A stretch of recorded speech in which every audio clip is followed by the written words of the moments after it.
Phenomenal question, because I'm a huge fan of focus as well. A lot of entrepreneurs get lots of ideas and they're always, chasing the next idea, even if they have something successful already. Just people, passion, power. Welcome back to People, Passion, Power. As usual, I'm super excited about our guest today. It is Jacques Hopkins, and you can see what he does in the back there. It says piano in 21 days.com, and I'll jump right in with the story. About 4 or 5 years ago, I decided I wanted to learn to play the piano. And through my online research, that's how I found Jacques. And I can play a few songs. I haven't studied enough, Jacques, but I'm working on it. And here we are 4 years later, and your business has exploded. So I've been watching you, man, paying a close attention to you. Tell me, at piano21days.com, it's done very, very well for you, hasn't it? Yeah, it has, Jason. Thanks for this opportunity. Yeah, it's I started actually 2013. So we're 7 years in now. And I think you came across it in 2017. I just try to get better every day, every week, every month, every year. And I think that it's probably even better than today than it was in 2017, and certainly better than 2013 and so on. But yeah, at this point, over 5,000 students, and you're one of those. And revenue wise, through the years, it's brought in over $1.7 million. Say that number again. 1.7 million. Wow. That is absolutely amazing. If you guys are wondering why he's got a nice tan, because he was just on vacation for how many weeks? A month? Or? Yeah, 5 weeks. We just did a hopefully COVID friendly vacation. We just love to travel. It's one of the reasons I wanted to start an online business of some sort. And so we were supposed to be in France this summer, and that got canceled. And so we did a little national park tour, 5-week road trip. And fortunately, I got like kind of a team behind me now and didn't have to work very much. And yeah, worked on my tan a little bit, hopefully, doing a lot of hiking and whatnot. And the business went along just fine. And now I'm back at it, and I love my work. So I'm excited to get back to work. So you took a hobby and turned it into a business. And in the beginning of the creation of the course, you knew your goal was to create something that you could travel, that you could live the life you wanted to live. You were an engineer for 8 years. You set out to do it, and you've done it. I think you've done it in a relatively short amount of time. Yeah, I did it. I mean, the thing is that my story is not an overnight success, though, because I wanted to start some sort of online business for the freedom, and the piano thing is not the first thing that I tried. There was like 6 different things that I tried along the way, and none of those worked at all. But it was my 7th one that actually worked. And if this was the first one I tried, it might have been one of the failures as well, because I learned something from each one along the way. And I gotta plug the course again, because I love the course. You guys, if you're thinking about doing piano in 21days.com, absolutely awesome. It can take anybody at any skill level and teach them the piano. And why 21 days, by the way? Well, I knew that my pitch to people was that they were going to learn quickly, right? Normally when people think about learning the piano, it's very daunting, because it's like, well, it's going to take several years. I got to learn to read sheet music. And that's one of the reasons that there's so many people that wish they could play piano, but it's far fewer that actually know how to play. And so I wanted to make sure I could lower that barrier to entry as much as possible. And that's that kind of goes along with my story as well, because I took piano lessons when I was a kid. I took piano lessons for 12 years, absolutely hated it, but I stuck with it just because my parents wanted me to do it. I was never good at sheet music. I never liked classical music. And so finally, when I quit my piano lessons, I didn't quit playing the piano.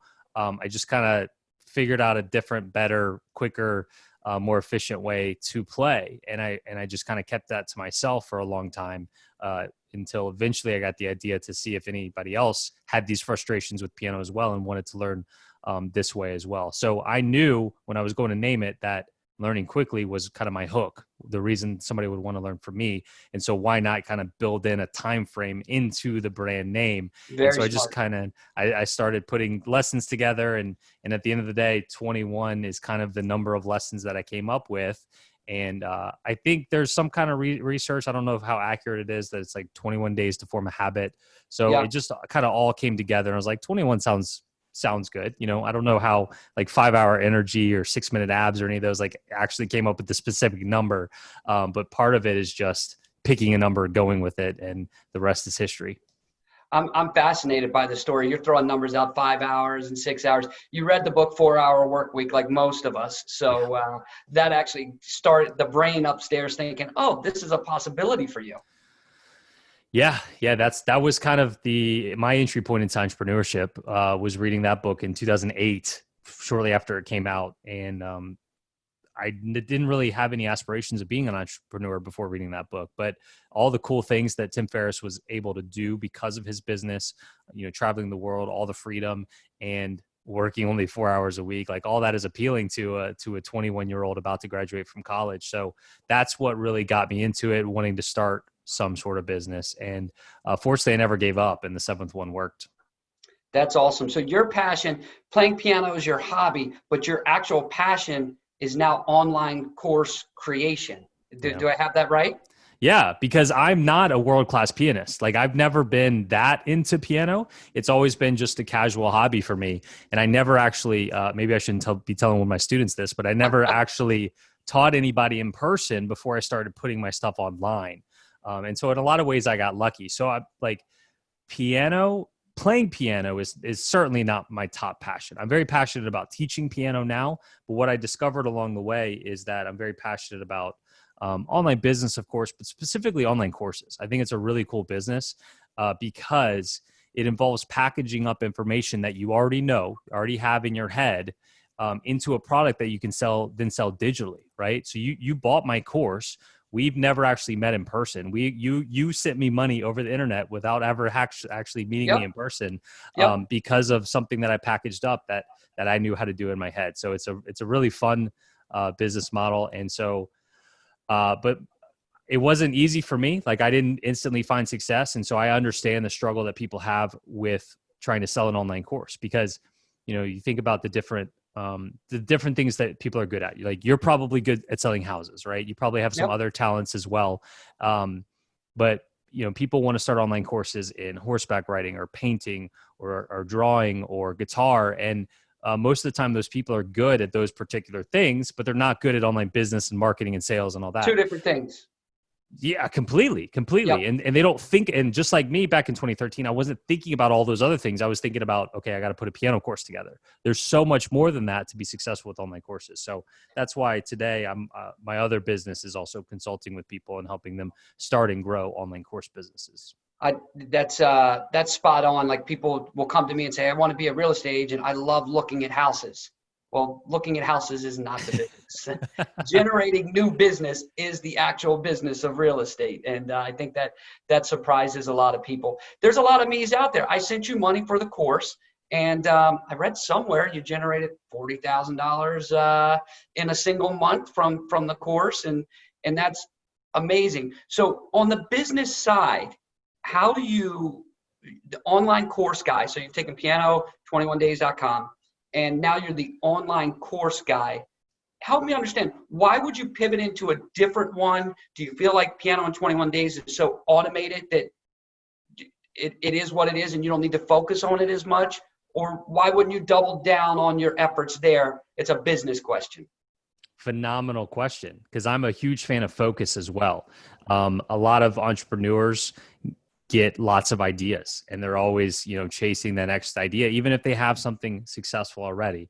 And I made some mistakes, right? So not too long after I started Piano in 21 Days, I was like, well, this is cool. I'm making like $1,000 a month.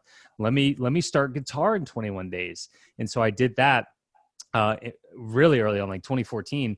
In reality, it would have been far easier for me to double down on piano and try to double that than to try to build something new and grow that to $1,000 a month. And so I definitely have a history of trying to do that.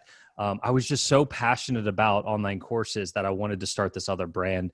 And it is a struggle for me. on how I split my time, because I definitely want to still give Piano in 21 Days my attention to my students there. I don't know if you're a part of the Facebook group or not, but like I go live in there every week, and I'm really genuinely trying to help people still learn piano, and also really trying to help people with online courses as well. So I have two things. I've come to terms with that. I have two things that I'm passionate about, and I just have to do my very best at splitting my time appropriately between those two things. For a lot of people, it's going to work better to have one thing. Mm-hmm. And people will often ask me, "Hey, what's next for you? What's beyond this?" And I'm like, "Look, I've got these two things. I love these two things, and I hope I can do these two things and only these two things for the next 30 years." Right. And I imagine you feel confident enough in the piano in 21 days that it's outsourced, that it's leveraged enough, that you freed yourself up.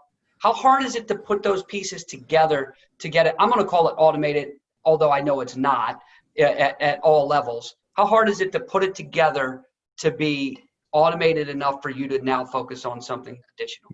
Yeah, fine. I mean, you probably agree with this. You got to have the right team. You got to have the right people around you. And there's with mine being a completely online business, there are tools that I can use, software and tools to make things somewhat automated. But customer support, like you can't really automate that, right? So I've got a team of people that help me with customer support, responding to people.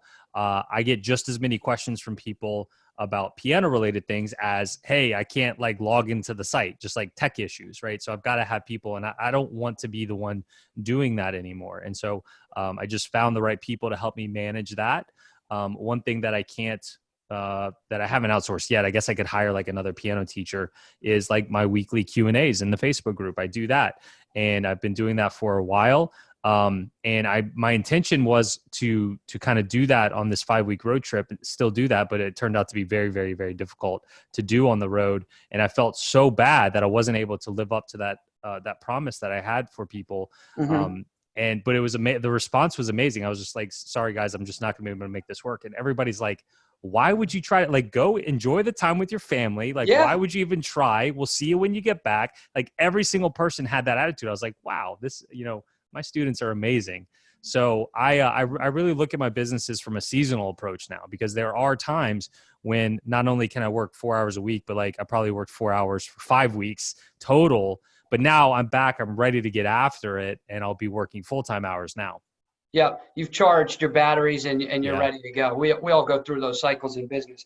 When I say complacency, how does that hit you? I'm not complacent. No? I think when you find what you're truly, passionate about, what you want to be doing, and you're actually impacting other people's, it's hard to be complacent. Yeah, you keep moving forward. The reason I throw that word out there is because I think probably a lot of the listeners are hearing numbers and looking at the setup going, oh man, if I did that, that's all I would have to do. What Mm-hmm. I've learned from people over the years, that it takes a certain level of drive to even get to that spot. And then when you get to that spot, that drive just doesn't dissolve. So it's not a real thing. We can talk about passive income all we want to, Yeah. but the reality is people that generate passive income, they don't have a complacent personality type. That's true. Yeah. And it's hard to ever get to like true passive income. And also one of the great ironies of the 4-hour work week is, like, in my opinion, once you actually find that thing, you don't want to just work on it 4 hours a week, right? I Yep. want to work inside my business as much as I can. Yeah. So take me to the next step. The online course guy. Tell me about that, when we started that, and how's that coming for you? Yeah, so I started that brand in 2017 with just a podcast. I just had developed this passion for online courses, and I wanted to talk. I wanted to talk to other course creators, not just be alone in this bubble inside of my piano niche. I wanted to see who else was out there with all the random niches and hobbies that other people had, and I wanted to do that on a platform. So I started a podcast and started interviewing other course creators, and I just did that for a while and built a little audience that way. And then that gave me a really good understanding of online courses in general, and not just how to run an online piano course, but how to run an online course in general. So then I started coaching people as well, and having programs and courses in the online course space as well, because it's one thing for me to be able to be like, look, this is what works in an online piano course, But it's another thing for me to say, well, I've talked with hundreds of other course creators, and I know in general, these are the patterns, these are the things that work for online courses from people that are successful, not just in the music or piano niche. How is that going for you? Is it building up momentum very fast? Are you 2 times as fast because what you've learned in your previous experience with piano in 21 days? Yes. Yeah. So I'm experienced with, like, when I launched in 2013, my piano course, like I didn't know the first thing about marketing or sales, right? Nothing. But now I have a better understanding of those things. I know what it takes to try to convince people to pay me money through the internet. When I first launched my course in late 2013, that first day, nobody bought it because I didn't know what the heck I was doing. I Yeah. didn't know how to convince people that what I had to offer was something they needed in their life. But now I do know how to kind of speak that language. And so, yes, having had success with one brand made it all the easier to do it in another brand. So how did you figure this stuff out? What did you have a structured approach of, like, I'm going to spend an hour a day just researching, 2 hours a day researching, trial and error? How did you figure this out? Well, like you said earlier, I was an electrical engineer. I did that for 8 years. So all the while trying to make piano in 21 days work, I was working a full-time job and I was married. And so I only had so much time. So it took a while to figure it out because I was limited on time, but I just started looking for resources, books, podcasts, online courses, mentors, coaches, just trying to collect as much information and really trying to identify people who had succeeded, not necessarily at like specifically an online piano course, but hey, if there was somebody out there that had sold courses before, online courses, digital products, online businesses, then I wanted to hear what they had to say and just follow in their footsteps and try to implement things that they were implementing. I mean, I remember specifically there's a guy who was selling an online course significantly better than I was. And so I literally just went to his website and figured out like all the steps that he went through from somebody just visiting their website to making the sale, and just really tried to mimic that. And at the time I did that, probably around 2016, I was making about $1,000 a month from piano. And I kind of implemented all the marketing that I was just learning from this guy. And as soon as I implemented it, I was just same course, same traffic, everything, like pretty much instantly went to $10,000 a month. That's Wow. just the power of actually marketing correctly. Yeah. I tend to believe anything we want to accomplish just about has been done before. We just have to follow the yellow brick road, for lack of a better way to put it. And that's what you did. That's pretty awesome. Right. So where do folks find you? I know where to find you, but tell everybody how to get in touch with you, whether you want to learn the piano or whether you're interested in online course creation. Where are we going to track you down? The pianoin21days.com, the onlinecourseguy.com, and then podcast, all the podcast platforms, the online course show. And the online course, just to be clear, I could say I want to create an online course for a dog walking service, or that's a terrible example, but that's the best I can come up with on the spot. Is it for anybody in any type of business? Absolutely. I mean, you're not that far off with that niche. I had somebody hire me late last year who has a dog training studio in New York City. And she came to me and she's like, Jacques, I pay $10,000 a month in rent up here. Like, my goal is to turn my curriculum that people love into an online course and hopefully bring in $10,000 a month from an online course so that I can pay make that pay for my rent in New York City. Well, her timing couldn't have been better because she launched her online course like in February. Yeah. And then the pandemic hit and she had to shut down her New York studio. Thank goodness she had her online course ready to go. So yeah, all kinds of different niches. Man, my brain is on overdrive here. I so desperately want to create an online course related to the real estate business. I can't get my head wrapped around it yet, but probably in the next 12 months you'll hear from me when I have the idea that I think is worthwhile. And then go from there. I appreciate you being on the show, and I can't let you go without telling one of my favorite parts of your course, the 4-chord song. Those guys are awesome, aren't they? Have you ever reached out to them? No, I probably should, but that is awesome and definitely a core concept in the course, the 4-chord song for sure. I'm going to give you guys a little sample when you're watching this. I'll show you a little bit of the 4-chord song, and I'll if you're okay with it, I'll share with some of your teachings on there, and I'll just put it out there. recognize this? Yeah, that's Don't Stop Believing by Journey. And the cast of Glee. Yeah, there's a few more songs with the same chords. Check it out. My life is brilliant. Leads me to the fourth way, and it is my personal favorite. It's called Chords and Improvisation. Obviously, these first three methods do work for some people or they wouldn't exist. But for the average person that doesn't want to play piano professionally, that doesn't have a lot of time, and just wants to sound like they know what they're doing as quickly as possible, then chords and improvisation is the way to go and is the main way that I teach people how to play piano with Piano in 21 Days. I've learned more from you in the business conversation than I have about the piano, but that's my own fault because I'm not focused enough. What did I miss? What do you think I should know? What should I absorb from you before we jump off here?